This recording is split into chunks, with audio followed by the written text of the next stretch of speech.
지난 시간에 이어서 오늘은 사람의 본분이라는 제목으로 우리 강의를 듣게 될 텐데, 강의 시작하기 전에 제가 기도로 먼저 잠시 시작하도록 하겠습니다.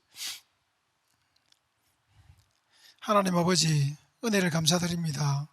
아버지께서 창세전부터 계획하신 그 뜻에 따라서 예수 그리스도를 통하여 십자가에서 성취하시고 성령 하나님을 통해서 하나님 나라를 완성해 가심에 감사드립니다. 오늘 이 시간 온라인을 통해서 하나님 말씀에 대해서 다시 배우고자 하는 열정을 주심에 감사합니다. 비록 저희들이 한 자리에서 모여서 함께 공부하지 못하지만 여러 처소에서 하나님 아버지께 향하는 그 마음으로 저희들이 온라인상에 모였습니다. 이 시간 저희들에게 주실 말씀들을 잘 주시고 저희들이 잘 깨달아서 정말 그 말씀대로 살아가게 하는데 부족함이 없도록 저희들을 도와주시기 원합니다. 모든 말씀을 우리 주 예수 그리스도 이름으로 기도드립니다. 아멘. 자, 우리 김진수 교수님을 박수로 맞이해 주시기 바랍니다. 오늘 이 시간에도 우리 모두에게 참 유익한 그런 시간이 될 수 있기를 바랍니다. 우리가 이제 처음에 그 창조의 목적에 대해서 여러분들 이제 공부하신 거 기억하시죠? 창조의 목적을 이제 우리가 살펴보았는데, 하나님께서 이제 통치하시는, 하나님께서 통치하신, 물론 말씀으로 통치하시겠죠, 그렇죠? 말씀으로 천지 만물을 지으신 하나님께서는 히브리서 1장에 나오는 말씀처럼 이제 역시 말씀으로 세상을 붙드신다, 섭리하신다, 통치하신다, 그렇죠? 그래서 하나님의 통치 속에서 인간을 비롯한 천지 만물이 안식을 누리는 복된 그러한 참 이렇게 삶의 전 영역을 포괄하는 그 완전한 행복의 상태, 그렇다고 그랬죠, 그죠? 그 안식을 누리는 하나님 나라의 건설, 이것이 이제 창조의 목적이라 이렇게 제가 이제 설명을 드렸고요. 그리고 두 번째는 이제 우주와 성전, 이렇게 해서 이 우주는 뭐냐 라고 했을 때, 우주는 바로 하나님이 이 왕으로 거하시는 왕궁과 같은 곳이다. 그렇죠. 왕궁, 또 다른 말로 하면 성전입니다. 그렇죠. 그래서 하나님께서 이 우주를 지어 놓으시고 이 우주에 왕으로 임재하시면서 우주를 통치하시는다라는 의미에서 이제 이 우주는 하나님의 왕궁이요 하나님의 성전과 같은 것이다. 이제 그래서 구약의 여러 곳에 이 성전은 또 안식의 집이다. 그렇죠. 여러분들 기억나시죠? 그렇죠? 성전은 안식의 집이다, 이렇게 설명이 되고 있고, 여러분들 성전을 지은 사람 솔로몬 아닙니까? 솔로몬을 역대기에서 이렇게 뭐라고 표현한다고 그랬죠? 기억하십니까? 안식의 사람이라고 그랬죠, 그죠? 그래서 하나님이 거하시는 안식의 집인 성전을 건축한 안식의 사람 솔로몬, 이렇게 이제 제가 설명드렸는데, 어쨌든 그것도 이제 이 우주가 하나님이 임재하시면서 통치하시는 곳이고, 그 통치로 말미암아서 온 우주가 제자리를 찾고 평정과 균형과 조화와 이런 것을 이루는 그 안식을 누림으로써 하나님의 나라가 이루어지는 그런 개념들을 이제 이렇게 우리가 생각을 했습니다. 자, 이제 우리가 창조의 목적을 살펴보았고 우주가 무엇인지 살펴보았으므로, 이제 오늘 이 시간에는 그러면 사람은 어떤 존재냐, 이걸 이제 살펴볼 필요가 있습니다. 하나님이 지으신 모든 세상이 다 귀하고 또 복되고 큰 의미가 있지만, 그래도 그 중에서 가장 의미가 있는 것, 또 가장 귀한 것은 뭐니 해도 우리 이제 인간인 것이죠, 그죠? 하나님의 형상대로 지음받은 우리 인간인데, 오늘 이 시간에는 이제 그 내용을 살펴보도록 하겠습니다. 인간이 어떤 존재인가? 제가 여기 이제 그림을 하나 이제 따서 이렇게 올려놓았는데, 참 많이 이렇게 사람들이 생각하는 주제죠, 그렇죠? 예수 믿는 사람들뿐만 아니라 기독교에 안 나오더라도 다른 종교를 가진 사람들, 심지어 이제 종교가 없는 무신론자들, 이런 사람들조차도 많이 생각하는 그런 주제입니다. 뭐 철학자들 또 뭐 유교에서도 인간이 어떤 존재냐 이걸 많이 또 설명을 하죠, 그죠? 불교에서도 또 인간은 어떤 존재냐 나름대로 아주 심오한 생각들을 펼쳐내는 것을 볼 수가 있는데요. 우리는 이 시간에 그런 것들 다 제쳐놓고 이제 우리가 하나님께서 계시해 주신 말씀, 그것이 인간에 대해서 가장 정확한 설명이겠죠, 여러분들, 그렇죠? 하나님이 인간을 창조하신 분이니까, 그렇지 않습니까? 하나님이 인간을 창조하신 분이니까 그 하나님께서 알려주신 인간이야말로 인간에 대한 참된 이해가 되고 참된 설명이 된다, 이렇게 생각을 합니다. 그래서 오늘 이제 성경 말씀을 의지하여서 우리가 인간은 어떤 존재인가를 살펴보고자 합니다. 이 창세기 2장 8절 15절 말씀은 지난번 강의에서도 제가 한번 언급드렸던 본문으로 기억이 되는데 여러분들 어떠세요? 정말 기억이 나십니까? 아주 훌륭하십니다. 잘 잊어먹기 쉬운데 이것도 잘 기억해 주시고 감사합니다. 자, 2장 8절로 15절에 보면은 그게 이제 인간이 어떤 존재인가를 알려주는 많은 요소들이 그 속에 들어 있어요.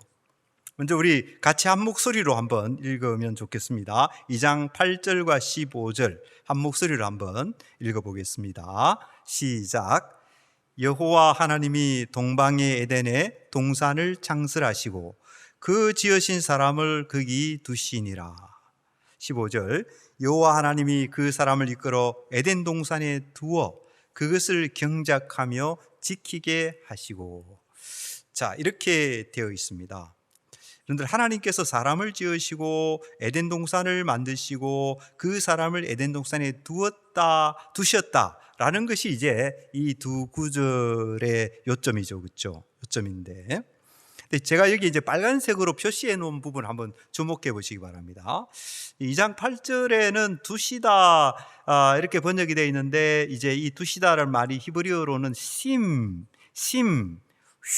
아니고 심입니다. 심이라는 말로 되어 있고, 2장 15절에는 두다라는 말이 이 누아흐라는 단어의 히필령, 이것도 히필령의 제1형이 있고 제2형이 있는데요. 뭐 그런 건 너무 자세하게 이야기하면 복잡하고, 어쨌든 누아흐라는 단어의 히필령이 창세기 2장 15절에 사용되고 있다. 이런 어떤 유사점과 차이점에 여러분들이 주목을 해 주시기를 바랍니다. 여기 이제 글자가 좀 이렇게 깨어져서 나오는 게 이게 아마 히브리어 폰트가 안 깔려 있어서 이런 현상이 생기는 것 같은데요. 여러분들도 이렇게 나오실 것 같은데,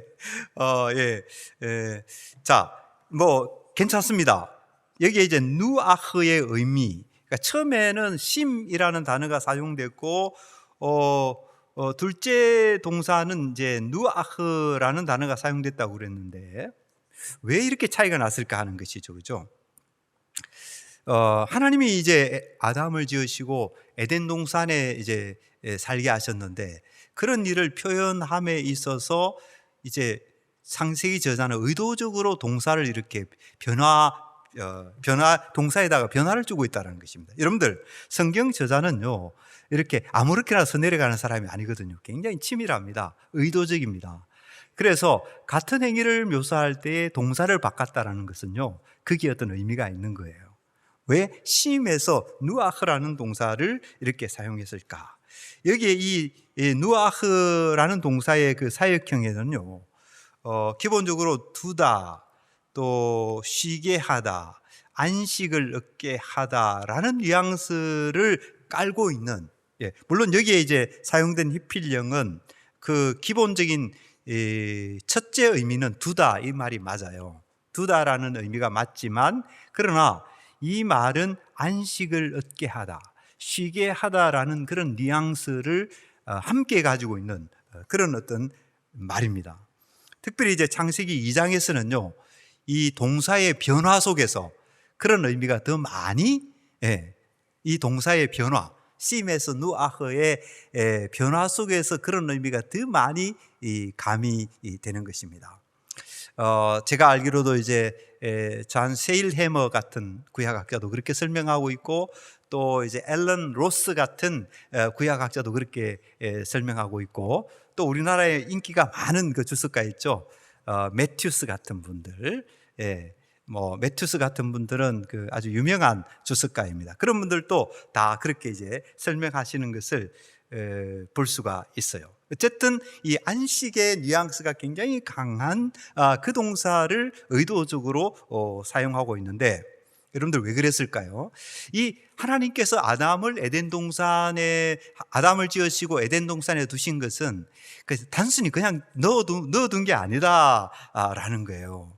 그거를 이제 창세기 전에 뭔가 말하고 싶은 것입니다. 왜 넣어두었느냐? 뭐 여러 가지 이유가 있겠지만 그 중에 하나가 이 아담과 하와를 고생시키려고 그랬냐? 뭐 어떤 종교에서는 인생은 고해다, 뭐 이렇게 이야기하는 사람도 있습니다만은, 인생을 고생시키기 위해서 그렇게 하냐? 그게 아니다라는 거죠. 하나님께서 그렇게 하신 데는 인간에게 안식을 주시기 위해서다. 전체 삶을 포괄하는 온전한 행복의 상태, 그 하나님의 다스림과 통치 안에서 그 좋으신 하나님과의 친밀한 관계 속에서 세상이 알 수 없는 기쁨과 행복을 누리게 하기 위한 그런 선하신 하나님의 답게 선한 의도, 그렇죠? 복되신 하나님답게 복된 의도, 그런 의도를 가지고 하나님께서 아담을 지으시고 에덴 동산을 창설하시고 에덴 동산에 아담을 두셨다. 그런 말씀을 지금 창세기 저자는 하고자 하는 거예요. 그래서 이런 의미를 우리가 이제 살리면 이렇게 이제 한번 우리가 이제 그 의미를 살려서 이제 풀이할 수 있지 않을까 싶습니다. 여호와 하나님이 에덴 동산에서 아담에게 안식을 주셨다. 두신 것은 사실이지만 그 두신 의도 속에 안식을 주기 위한 목적이 함께 들어있다. 이렇게 우리가 이해를 하는 것이죠.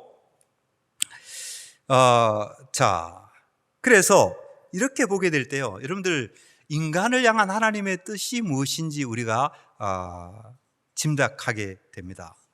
여러분들 궁금하지 않으시나요? 하나님께서 나를 향하신 뜻이 무엇일까? 하나님이 우리를 지으신 그 뜻이 무엇일까? 많은 사람이 고민을 해요. 내가 왜 세상에 존재할까? 여러분들 어떻게 생각해요? 내가 왜 세상에 존재할까? 하나님이 나를 왜 만드셨을까? 굉장히 중요한 문제지 않습니까? 그렇죠? 바로 여기에 답이 있습니다.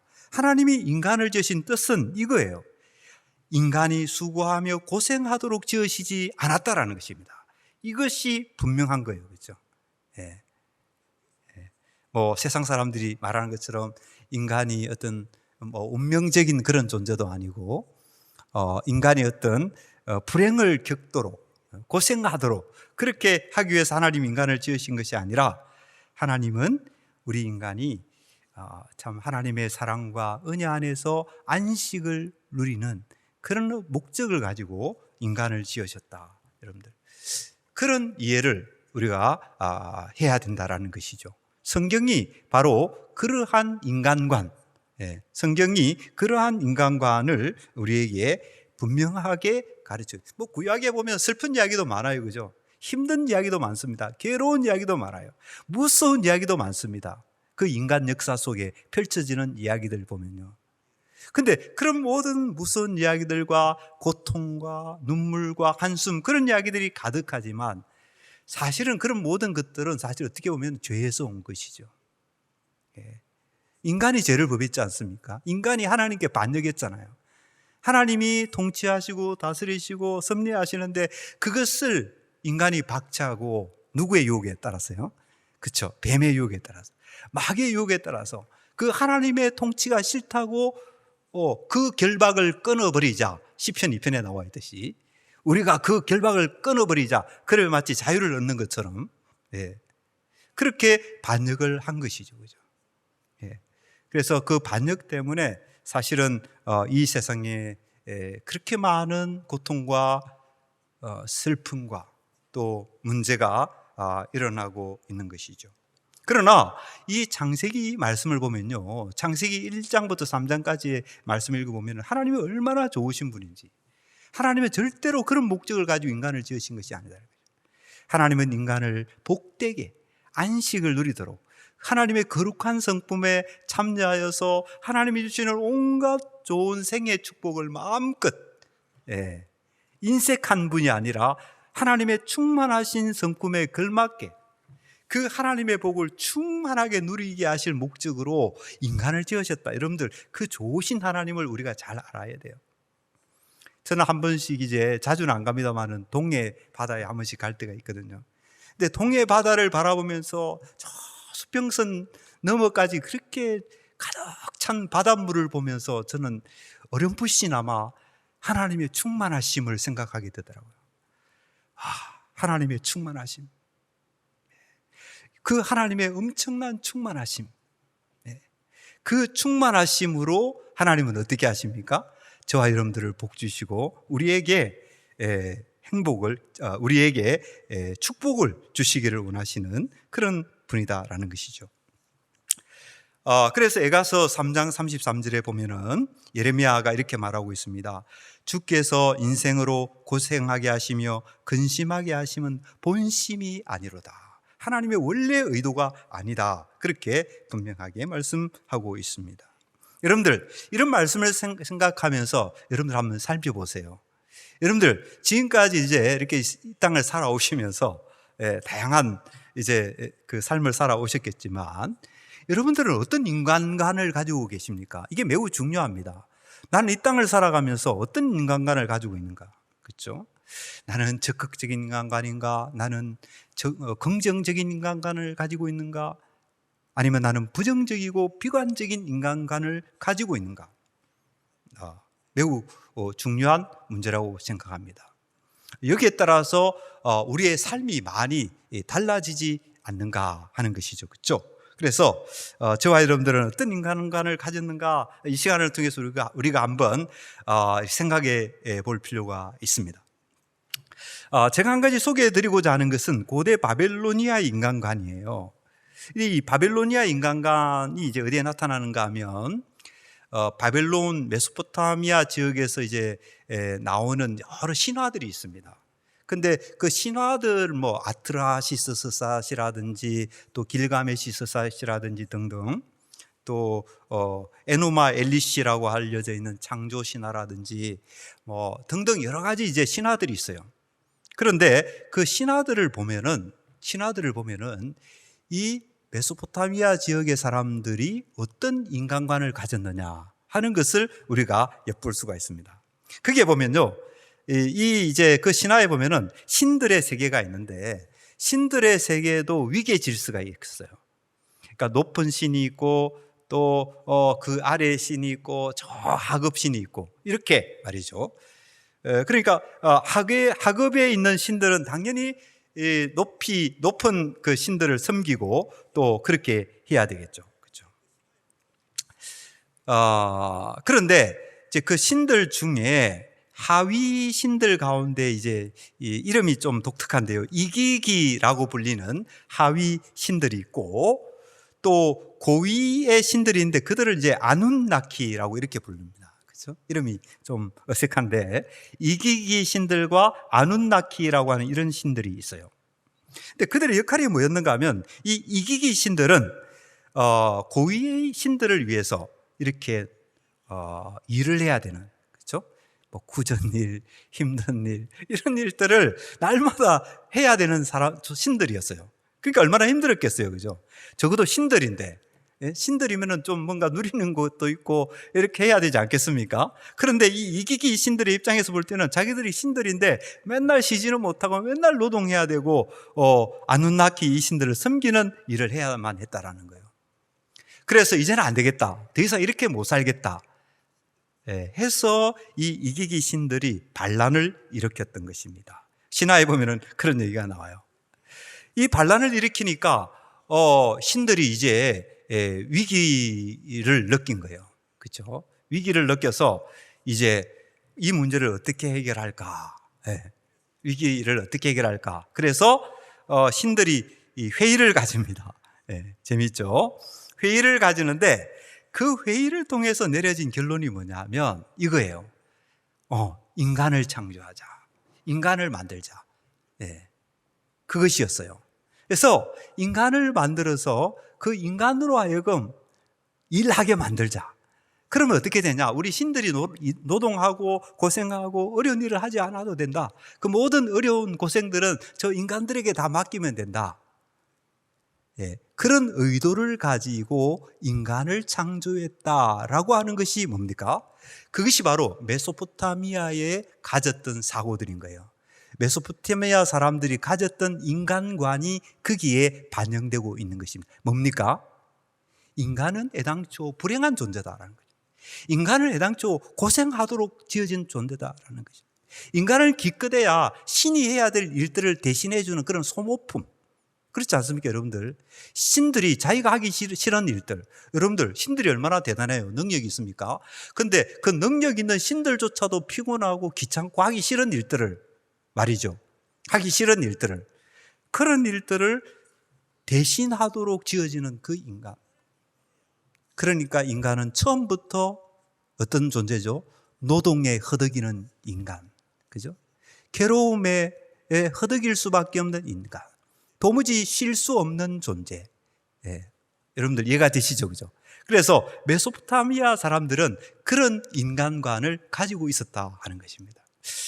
조금 다르지만 어떤 면에서는 이런 어떤 인간관은 우리 동양에서 가지고 있는 그런 인간관과 뭐 비슷하지 않나 이런 생각도 들어요. 그렇죠? 뭐 저는 불교를 잘 모릅니다만은 불교에서 보면은 뭐 인생 팔고니 뭐 어떻게 해탈을 하니 뭐 이런 얘기들을 하지 않습니까? 예. 그런 것들이 다 이제 어떤 인간관을 반영하고 있는데, 메소포타미아의 인간관도 그것과 통하지 않느냐, 이제 그런 생각을 하게 되는 것입니다. 근데 여러분들, 제가 아까 창세기 2장 8절과 15절을 읽었는데요, 성경의 인간관은 어떤지 여러분 생각해 보셨나요? 여러분들 구원은 잘 아시죠? 하나님 나라 잘 아시죠? 그렇죠? 율법이 뭔지 잘 아시죠? 그런데 성경이 가르치는 인간은 도대체 어떤 인간인가? 여러분들 생각해 보셨나요? 성경이 가르치는 인간은 어떤 인간인가? 성경은 이렇게 분명히 가르치고 있다는 것을 잊어버리면 안 돼요. 왜냐하면 마귀라는 존재가요, 항상 우리 마음속에 들어와서 인간을 오해하게 만들어요. 하나님을 오해하게 만드는 마귀는 인간 자체도 오해하게 만듭니다. 그렇죠? 그래서 하나님 관점과 인간 관점은 항상 같이 가는 거예요. 그래서 하나님을 오해하게 되면 인간을 오해하게 되고요, 또 인간을 오해하게 되면 하나님도 오해하게 된다. 이제 우리가 그렇게 말할 수가 있습니다. 근데 성경의 인간관에 따르면 인간은 어떤 존재냐? 인간은 결단코 말이죠, 결단코 힘든 노동으로 고생하도록 지어진 존재가 아니라는 거예요. 고생하도록 지어진 불행한 삶을 살도록 지어진 존재는 하나님의 생각 속에는 꿈에도 그게 없는 거예요.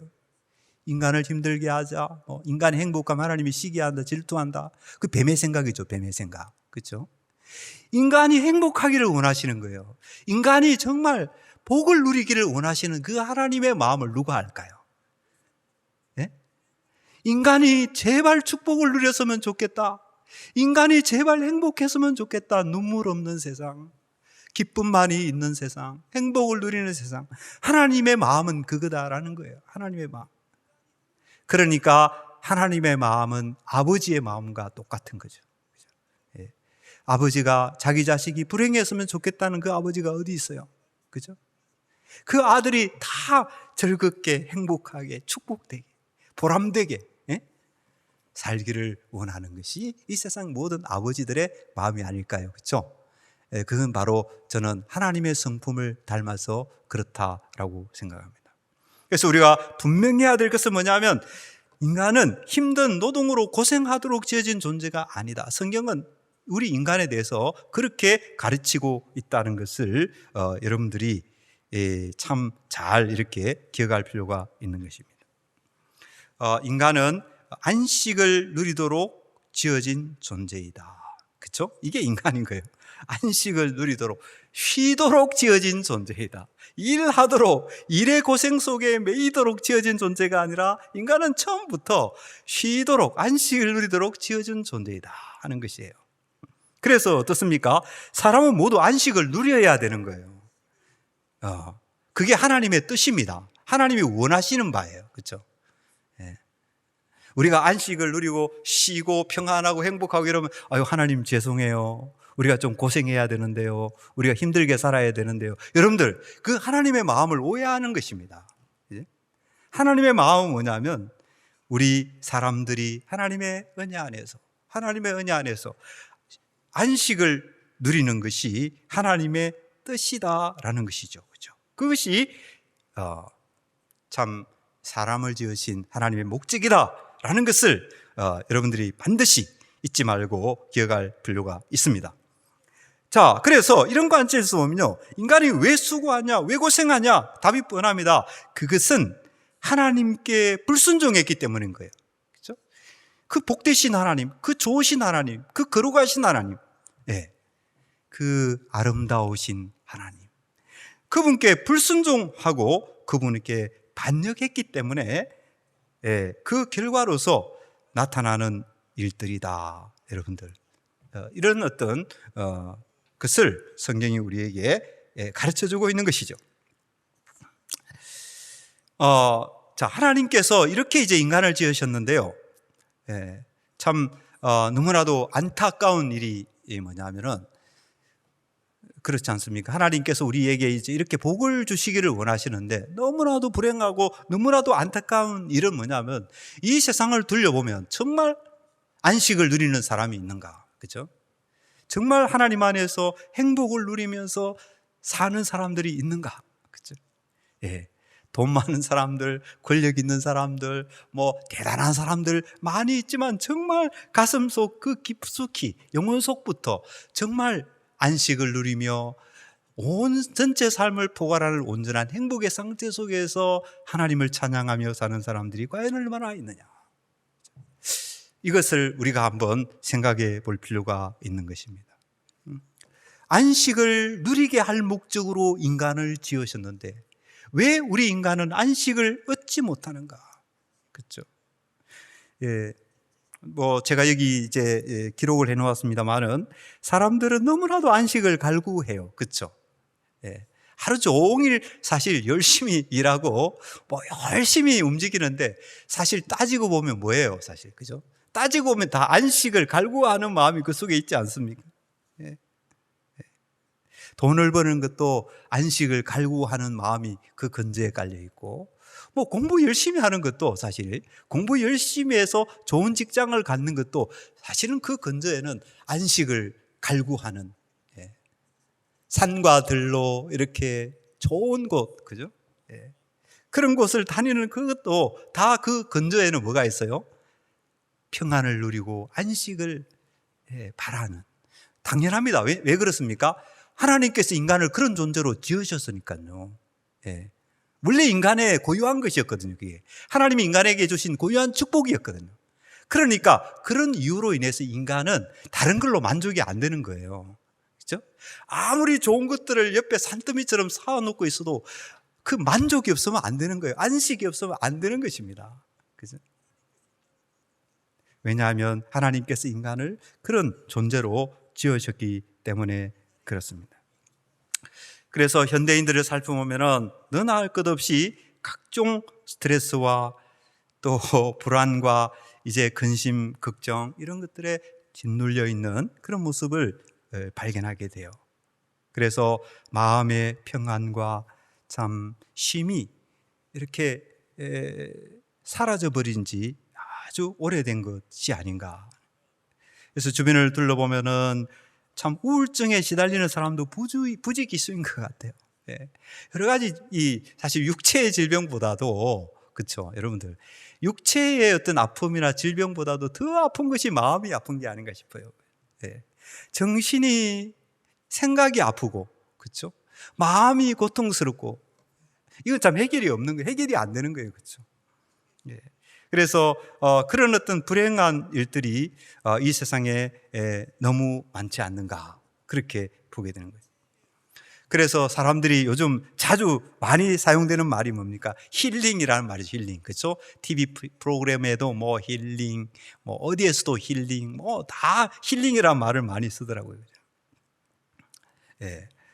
그렇게 사람들이 참 안식을 위해서 노력하지만은, 그러나 안타깝게도 그런 것들이 일시적인 해결책은 될지 모르지만, 그러나 참된 해결책은 되지 못한다는 것이죠. 그래서 사람들이 술과 담배, 뭐 각종 오락에 팔리고, 또 포르노그래피 여기에 또 빠져들고, 뭐 마약, 왜 이런 거 합니까? 그렇게 하는 이유들이 바로 그런 거죠. 마음을 달래기 위해서, 마음의 불안과 마음의 공허함을 달래기 위해서 그런 일들을 하고 있다라는 것입니다.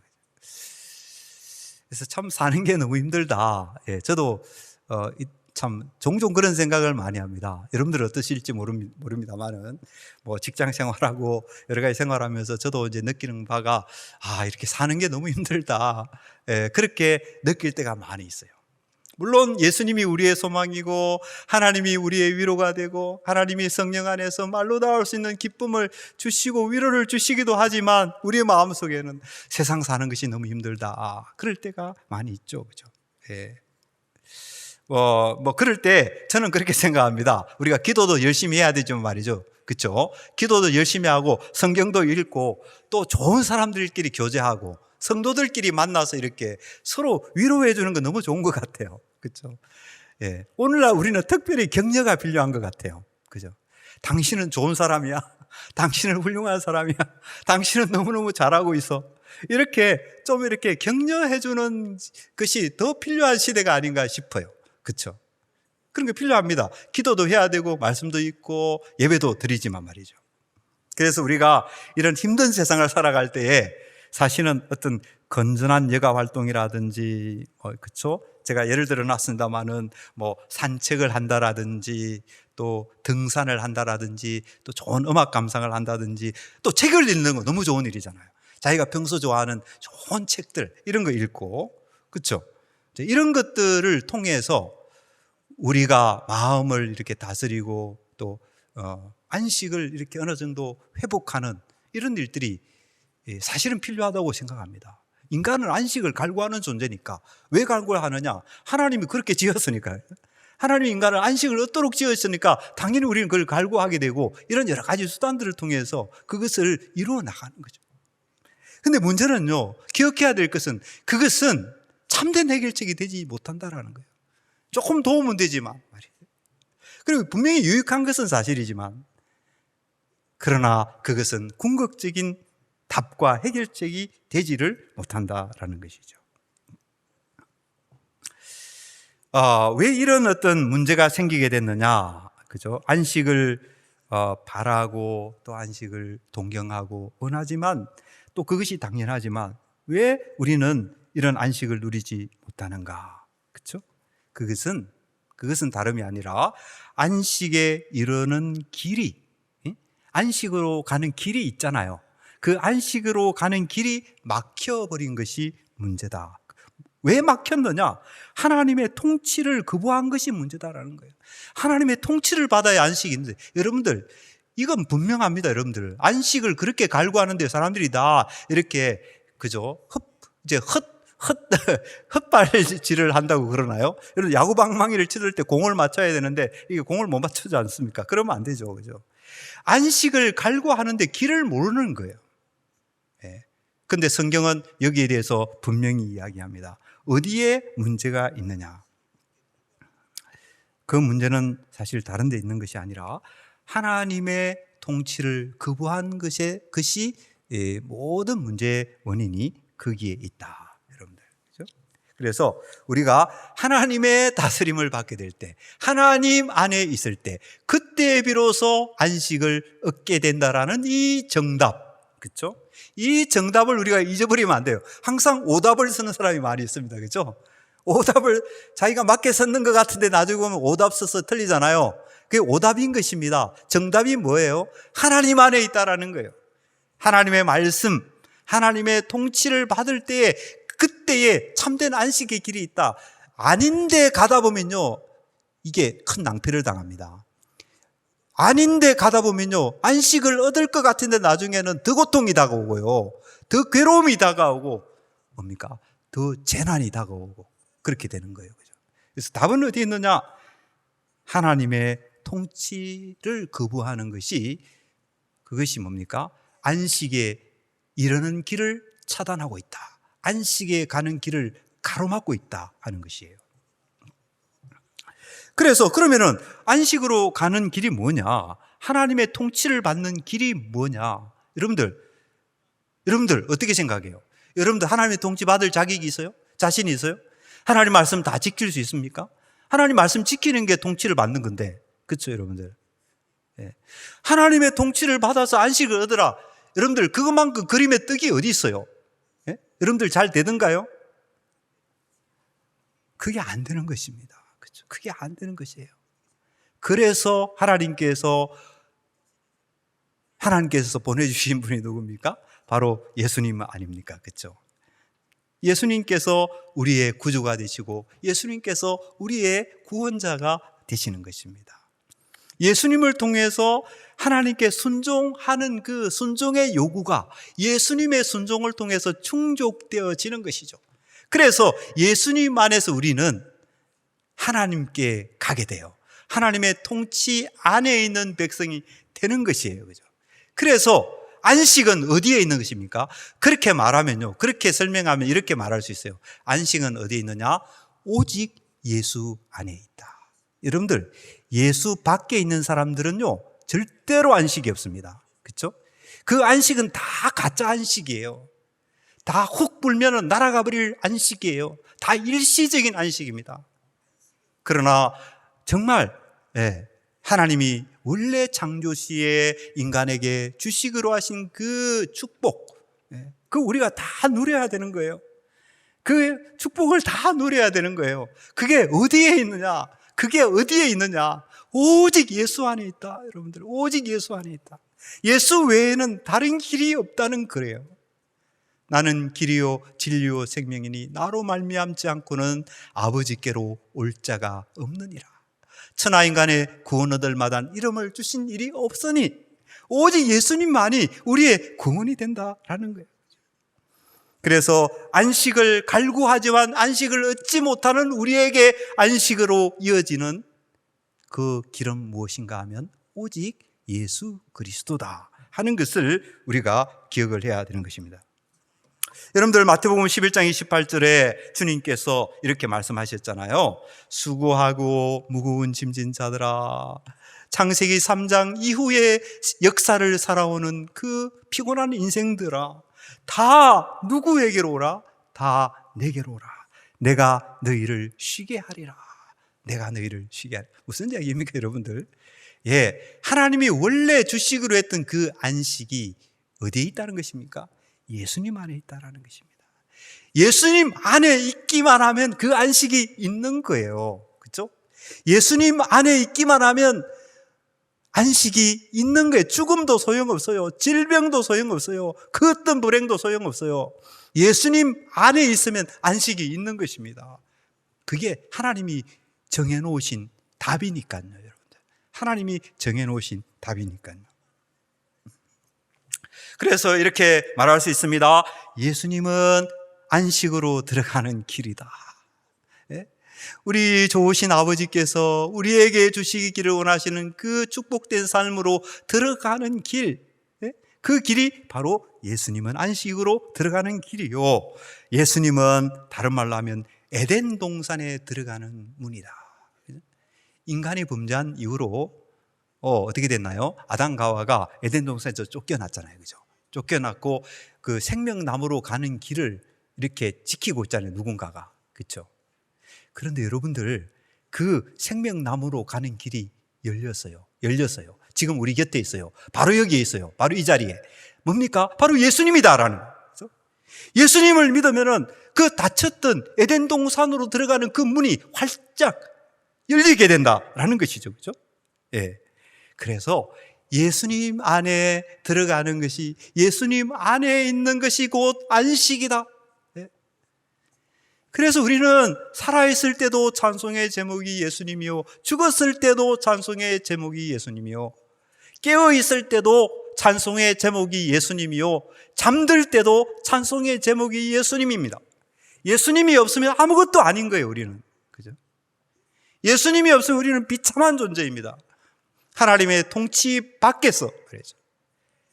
아무리 맴돌고 또 맴돌아도 그 안식의 성 안으로는 절대로 들어갈 수가 없습니다. 안식의 성문은 굳게 잠겨 있어서, 그죠? 수백 년, 수천 년을 그 안식의 문 속으로 들어가려고 발버둥 치지만 들어갈 수가 없는 것입니다. 오직 무엇을 통해서 들어갑니까? 예수 그리스도. 우리를 위해서 이 땅에 오셔서 우리를 위해서 죽으시고 안식의 문을 여신 그 예수 그리스도를 통해서 안식으로 들어가게 된다라는 것이죠. 자, 에덴 동산이 그런 곳입니다. 여러분들 인간관, 성경이 가르치는 인간관 아시겠죠? 그렇죠? 하나님 얼마나 좋으신 분이신지 아시겠죠? 그렇죠? 그래서 여러분들 날마다 시시각각을 우리 속에 속이는 존재가 있습니다. 하나님은 이런 분이야. 하나님은 너희들을 손해나게 하는 분이야. 하나님은 너희들을 괴롭히는 분이야. 하나님은 우리를 향해서 이상한 생각을 가지신 분이야. 그런 생각들이 수도 없이 쓰라미처럼 우리 속에 몰려오는 거예요, 여러분들. 그때 여러분들 그 소리가 마귀의 소리라는 걸 아셔야 됩니다. 왜냐? 하나님을 왜곡시키고 있는 거거든요. 마귀가 하는 일은요, 가장 마귀가 역점을 두는 일이 뭐냐면요, 하나님을 왜곡시키는 일입니다. 그 대표적인 것이 우상숭배죠. 우상숭배. 그렇죠? 그래서 구약에서는요, 여러 가지 죄들이 있지만 가장 심각한 죄가 우상숭배입니다. 예? 뭐가 우상숭배입니까? 여러분들, 뭐가 우상숭배예요? 우상숭배는요, 하나님을 왜곡시키는 거예요. 하나님을 하나님으로 바로 제시하는 것이 아니라 하나님을 이상한 하나님으로 만들어버리는 것이 우상숭배다 말이에요. 그게 마귀가 힘쓰는 일이다 말이에요. 그죠? 여러분들, 이 마귀의 속임수에 놀아나면 안 되는 것입니다. 그죠?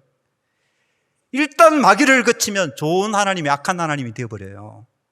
예? 일단 마귀를 거치면 인간을 정말 위하는 하나님이 인간을 괴롭히는 하나님으로 돌변해버린다니까요. 그게 어디서 나옵니까? 마귀의 계략에서 나오게 된다는 것을 우리가 잊어버리면 아니 된다라는 것이죠.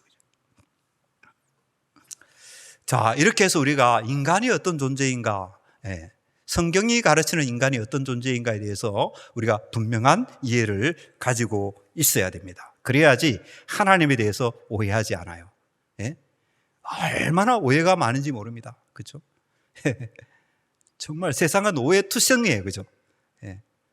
또 이 오해가 세상을 망하게 하는지도 몰라요. 얼마나 오해가 많은지 모릅니다. 근데 그 중에서 가장 심각한 오해가 뭡니까? 하나님에 대한 오해다라는 거예요. 오해다라는 거예요. 알지도 못하면서 하나님을 막 재단해요. 알지도 못하면서 하나님을 막 이상하게 생각해요. 그죠? 그게 다 뭡니까? 하나님에 대한 오해 아니겠습니까? 그죠? 그래서 인간에 대한 이해를 제대로 할 때 하나님에 대한 이해를 제대로 하는 것이고, 하나님에 대한 이해를 제대로 할 때 인간에 대한 이해를 제대로 하게 되는 것이다 하는 것입니다. 자, 여기서 한 걸음 더 나가서 그러면은 에덴 동산은 과연 어떤 곳인가?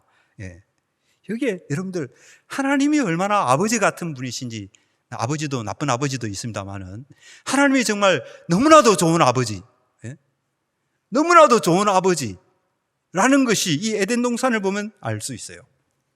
여러분들, 에덴이라고 말했는데 제가 사전을 찾아봤어요. 사전을 이제 열심히 찾아봤는데 이 에덴이라는 말의 그 뜻을 보면요, 에덴은 행복의 땅, 기쁨의 땅인 거예요. 여러분들, 하나님이 아담과 하와를 지으시고 어디에 살게 하셨다고요? 에덴 동산, 행복의 땅, 기쁨의 땅에 살게 하셨다. 그러니까 하나님이 얼마나 좋으신 분인가 아시겠죠?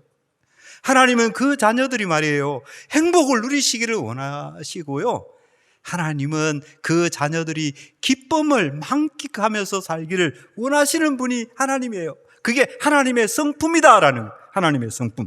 그죠? 우리가 이 하나님을 오해하면 되겠습니까, 여러분들? 너무 죄송한 일이죠, 사실요. 얼마나 죄송한 일이에요. 하나님이 이렇게 좋은 분인데 예? 저도 생각해 보면 하나님께 너무너무 죄송해요. 하나님을 오해하면서 사니까. 그죠? 하나님이 인간을 위해서 만드신 그 땅이 무슨 땅이냐? 에덴 땅, 행복의 땅이요, 기쁨의 땅이다.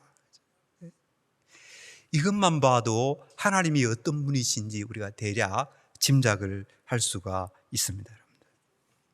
여러분들, 에덴 동산을 상기시키는 표현이 이사야 51장 3절에 나옵니다. 나 여호와가 시온의 모든 황폐한 곳들을 위로하여 그 사막을 에덴 같게. 예? 하나님은 위로하시는 분이다 이 말이에요. 그죠? 위로하시는 분이다. 예, 모든 황폐한 곳들을 위로하여 그 사막을 에덴 같게, 그 광야를 여호와의 동산 같게. 여기 평행법이 사용되네요. 그죠? 대꾸법이죠. 그죠? 에덴 같게와 여호와의 동산 같게가 같은 말이죠. 그죠? 그러니까 에덴은 여호와의 동산이요, 여호와의 동산은 에덴이다. 그런 얘기 아니겠습니까? 그죠? 그런데 그곳이 어떤 곳인가요? 그 가운데 기뻐함과 즐거움과 감사함과 창화하는 소리가 있으리라. 창화이 굉장히 어려운 말인데 왜 이렇게 이런 말을 썼는가 모르겠어요. 창화하는 말을 한마디로 말하면 노래 부르는 소리예요. 즐거워서, 기쁨에 겨워서, 그죠? 감사에 겨워서 노래 부르는 소리. 예. 그곳이 어떤 곳입니까? 에덴 동산이다라는 거지. 에덴 동산. 그러니까 여러분들 그냥 에덴 하니까 뭐 낙원이겠지. 예? 그냥 에덴 하니까 좋은 곳이겠지. 물론 좋은 곳이죠. 근데 어떻게 좋으냐? 어떻게 좋으냐? 그 가운데 기뻐함. 기쁘지 않는 좋음은 쓸데없는 거예요, 여러분들. 그죠? 예. 뭐 아무리 10억짜리 차를 가지고 있어도 기쁘지 않으면 그게 무슨 소용이 있어요? 아무리 100억짜리 집을 가지고 있어도 기쁘지 않으면 무슨 소용이 있냐 말입니다. 그렇죠? 그런데요, 이 에덴 동산은 어떤 곳이냐? 기뻐함, 즐거움. 기쁘고 즐거움은 한 말 있으면 뭔가 아쉽잖아요. 그렇죠? 뭔가 부족하잖아요. 그것을 충만하게 채우는 게 뭡니까? 감사죠. 마음속에 기쁨과 즐거움이 넘쳐나는데 그 근저에 또 함께 뭐가 있습니까? 감사함이 넘쳐나는.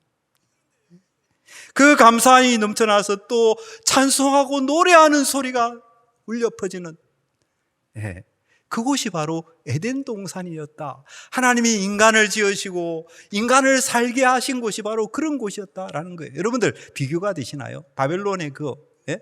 바벨론의 신화적 세계관 속에서 나오는 인간관, 여러분들이 어떤 인간관을 이렇게 가지고 계시는지 모르겠습니다만은 성경이 하나님께서 적어도 인간을 이런 목적으로 지으시고 이것을 위해서 인간을 지으셨다라는 사실이에요. 여러분들, 그러니 뭐가 저주인지 아시겠죠? 뭐가 저주인지 아시겠죠? 이 하나님을 떠나는 그 자체가 저주인 것입니다, 여러분들. 예? 여러분들, 하나님을 떠나면 벌 받아서 저주인가요? 뭐 그럴 수도 있겠죠. 근데 여러분들, 그게 어떤 면에 그건 너무 비상적인 거예요. 뭐가 저주냐? 이렇게 좋은 하나님이니 이 하나님을 떠나는 것이 저주다 이 말이에요. 그죠? 이 하나님을 떠나는 것이 저주다 이 말이에요. 그래서 벌은 어떻습니까, 여러분들? 벌은 뭔가 뭐 몸에 암이 생기고 뭐 다리가 부러지고 이게 벌이 아니고요. 사실은 어떤 면에서 성경적인 벌은 하나님을 떠난 상태로 머무는 게 벌인 거예요. 그렇지 않습니까? 여러분들, 이렇게 수천억짜리 집에 들어가서 살 수 있는데 그 집에 들어가지 못하고 바깥에 머물면은 룰루랄라 할 수 있겠어요, 여러분들? 얼마나 속 터지겠어요, 여러분들? 정말 성경에 나오는 말 그대로 이를 갈며 슬피 울지 않겠어요, 여러분들? 예? 예? 온갖 좋은 것으로 가득한 집이 있는데 나는 그 집에 못 들어가고 밖에 있는데 뭐 몸에 암 안 걸렸다고 좋아하고 뭐 다리 안 부러졌다고 좋아하고, 그러겠어요, 여러분들? 그 집에 못 들어가는 그 자체가 저주단 말이에요. 예? 하나님이 이렇게 좋은 분인데, 예? 그 에덴 동산은 어떤 곳이냐? 기뻐함과 즐거움과 감사함과 창화함 이런 것들이 충만한 곳인데 그곳에 들어가지 못하는 것이 불행이요 저주다라는 것이에요. 그래서 안타까운 건 뭡니까?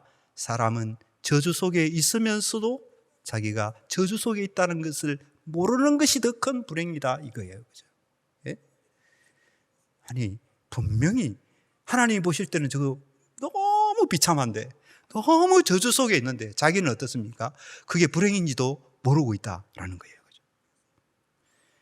에덴은 어떤 곳인가? 그곳에는 기뻐함과 즐거움과 감사함과 노랫소리가 들리는 곳. 예? 그것이 에덴 동산이다. 여러분들, 에덴 동산이 그런 동산이다라는 거 여러분들 가슴속에 잘 새겨두시기 바랍니다. 자, 그럼 왜 그렇게 기쁜 곳이냐? 왜 그렇게 기쁜 곳이냐? 성경에 그것을 알려주는 단서들이 있습니다. 창세기 2장 8절로 12절에 이런 말씀이 나오죠, 그죠?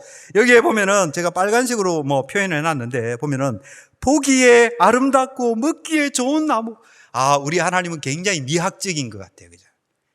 여러분들, 우리 하나님은 엄격하고 이렇게 하나님은 고리타분하고 하나님은 냉혹하고 그런 하나님이 아니다라는 거예요. 하나님은 아름다우신 분이에요. 예? 인간에게 먹을 것을 주시되 배만 부르면 되지, 영양소만 공급되면 되지, 그게 아니에요. 하나님은, 그죠? 그런 것만 하시는 게 하시 아니라 영양소도 훌륭하고 다 좋지만 거기에 더하여서 뭡니까? 아름다운. 그러니 하나님이 어떠신 분이신지 여러분들 아시겠습니까? 예? 그냥 먹고 살아라 하실 수도 있는데 그 하나님은 우리에게 아름다운, 우리가 눈으로 경험하는 거잖아요, 여러분들. 여러분들 수박 깨어보세요, 수박. 예? 기가 막히지 않습니까? 그 초록의 껍데기를 까고 들어가면 그 안에 그 붉은 색깔들이 나타나고 말이죠. 왜 그럴까요? 왜? 그 아름다운 실과들, 하나님이 그렇게 아름다운 분이란 말이에요. 예? 그리고 먹기에 좋은 나무, 여기에 하나님의 성품이 다 들어있는 거예요, 그죠? 예? 예? 배만 불러라, 그게 아니다라는 거예요. 인간들이 어떻게 해도 기분 좋을까? 만족을 누릴까? 행복을 누릴까? 예? 같은 값에 먹더라도 더 먹기 좋도록 하나님께서 배려하시는, 여러분들, 이 속에서 우리는 하나님을 보게 돼요. 우리 같은 연약한 인생들이 하나님을 어떻게 다 알겠습니까? 그러나 이 말씀 속에 계시되는 하나님이 어떤 분인가를 우리는 어렴풋이나마 알 수 있게 된다. 하나님이 너무 좋으신 분이구나. 하나님은 아름다운 분이구나. 하나님은 먹기에 좋은 나무를 주시는 그런 어떤 정말 좋으신 분이구나. 그죠? 그리고 2장 10절에 보니까 강이 에덴에서 흘러나와 동산을 젖히고, 이 강은 생명을 상징하겠죠, 그죠? 강이 있는 곳에 하면 기분 좋잖아요, 여러분들. 그래서 집들도 짓는 거 보면은 다 강가에, 호숫가에, 그렇죠? 가장 좋은 이렇게 주거지는 다 그런 곳 아닙니까? 그렇죠? 예. 강이 에덴에서 흘러나와 동산을 적시고 생명이 충만하다 이 말이에요, 한마디로 말하면. 그리고 첫째 이름은 비손이라 금이 있는 하윌라 온 땅을 둘렸으며, 금은 뭡니까? 귀한 물건이죠, 그죠? 예. 여기에 하윌라 온 땅을 둘렸는데 꼭 여기만 있겠어요, 여러분들? 예? 여기만 있겠어요? 어떻게 보면 이게 제유법일 수도 있는 것이죠. 하윌라이지만 전체가 이렇게 귀한 땅이다라고 하는 것을 암시하는 거죠. 암시하는 거 아니겠어요, 그죠? 그 금은 보통 금이 아니죠. 순금입니다. 예? 그리고 단조롭게 말이죠. 하나님이 단조롭게 이렇게 식상하게 획일적으로 하나만 있는 그런 게 아니죠. 그 금도 순금이고 그뿐만 아니라 베델리엄과 호마노와 각종 보석들이 다 절비하게. 여기서 무엇을 배우게 됩니까, 여러분들? 하나님이 어떤 분인가? 하나님이 얼마나 좋으신 분인가? 하나님이 얼마나 축복된 분인가? 하나님이 얼마나 아름다운 분인가? 하나님이 얼마나 귀하신 분인가? 예? 하나님이 얼마나 거룩하신 분인가? 예. 그 하나님을 성경이 이렇게 우리에게 가르쳐주고 있습니다. 우리는 우리에게 닥치는 조그만 일 때문에 쉽게 하나님을 원망합니다. 하나님을 오해합니다. 하나님에 대해서 별의별 생각들을 다 합니다. 여러분들, 그럴 때 우리가 어디로 돌아가야 되겠어요? 그럴 때 우리는 성경으로 돌아가야 됩니다. 왜냐? 우리의 생각은 자꾸 왜곡되니까, 흐려지니까, 잘못 생각하니까. 그죠? 안타까운 일이, 저도 이런 이야기를 하는 이유는 뭐냐면 제 스스로 자꾸 그런 경향들이 너무 많기 때문에 그런 거예요. 그죠? 많기 때문에 그런 거예요. 그래서 여러분들, 우리가 이것을 하나의 모토로 삼아야 됩니다. 뭡니까? 하나님을 오해하지 말자. 하나님을 오해하지 말자. 하나님을 내 마음대로 이해하지 말자. 예? 예? 여러분들, 좋은 사람 옆에 있는데 그 사람 나쁜 사람으로 오해하면 얼마나 신뢰가 되는 거예요. 예? 나중에 알고 나면 얼마나 부끄러운 일이 됩니까? 창피한 일이 됩니까? 죄송스러운 일이 됩니까? 그렇지 않나요? 그렇죠? 이렇게 좋은 하나님이 계신데 말이죠, 이 세상 사람들은 그 하나님에 대해서 뼈레벨 소리를 다 하지 않습니까? 그죠? 얼마나 죄송스러운 이야기예요. 예? 얼마나 수치스러운 이야기예요. 얼마나 수치스러운 이야기예요. 그죠? 얼마나 바보 같은 짓이에요. 어리석은 짓이에요. 그죠?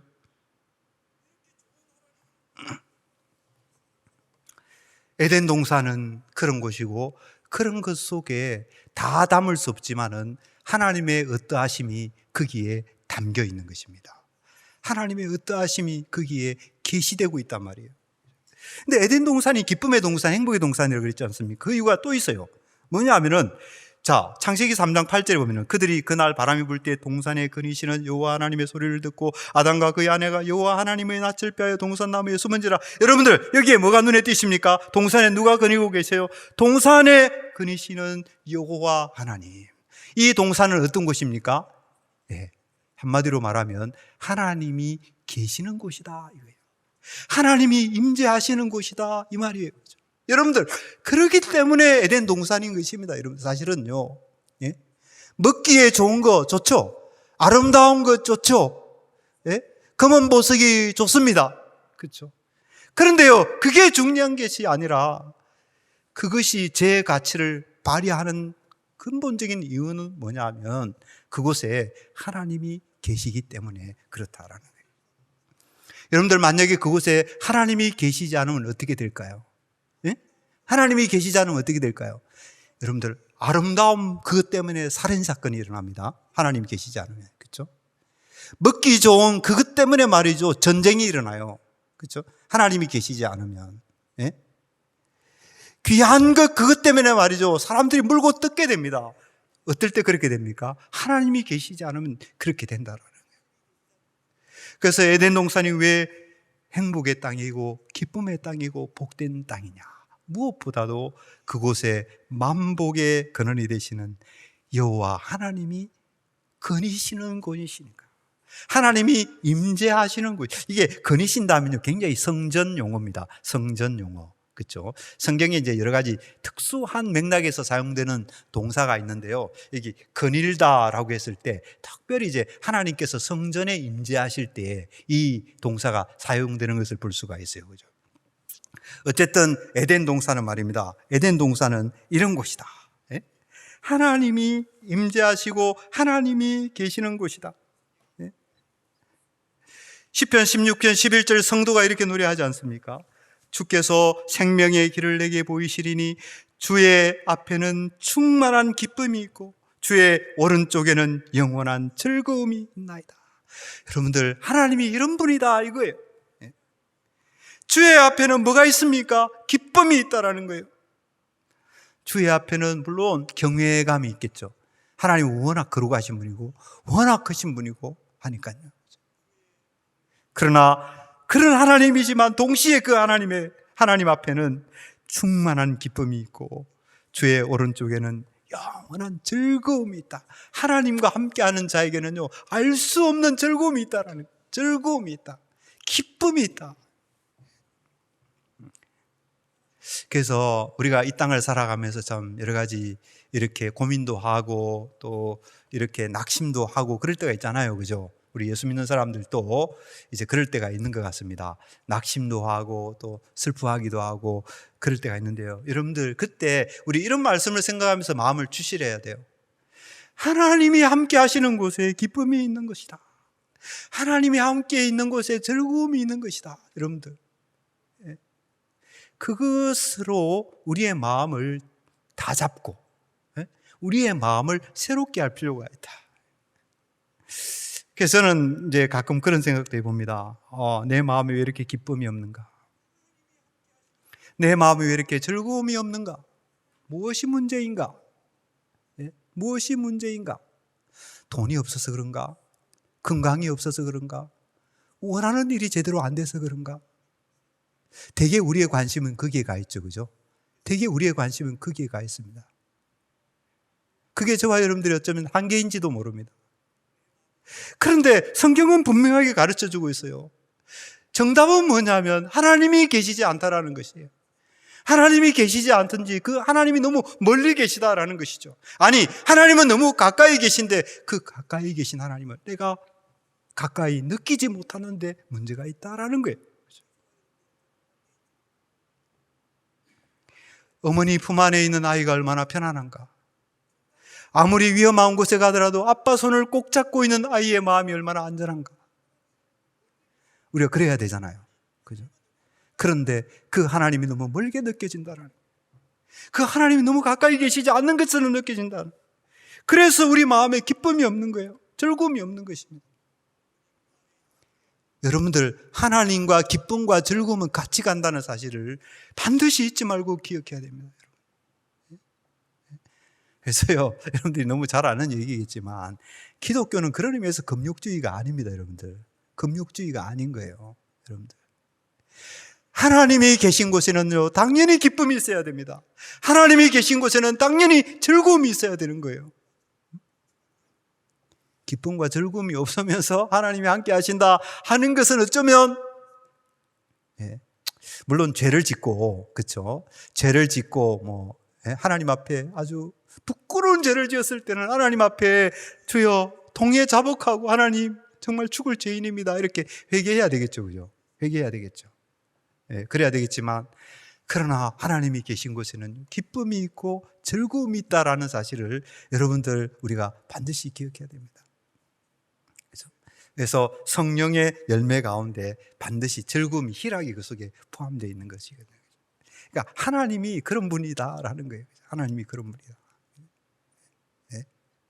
그래서 우리가 이런 하나님에 대해서, 그래서 이걸 아는 성도들은요, 바울, 제가 여기 예를 들었습니다만은 바울과 신라가 옥중에서 매를 맞고 막 갇혀 있지 않습니까? 그럴 때도 밤에 일어나가 찬송 부르고 하나님 앞에 영광을 돌리고 막 그러지 않습니까? 그렇죠? 베드로전서 1장 8절에 보면 성도들이 핍박받는 가운데서도 예수님을 생각하면서 말할 수 없이 즐거운 기쁨으로 기뻐하며, 그런 표현들을 하고 있는 것이거든요. 그것이 하나님이 계시기 때문에, 하나님이 계시기 때문에 그는 놀라운 축복이 있다는 것을 성경이 우리에게 가르쳐주고 있는 것이죠. 한 10분 정도 쉬었다가 35분부터 다시 강의를 시작하도록 하겠습니다. 조금만 쉬겠습니다.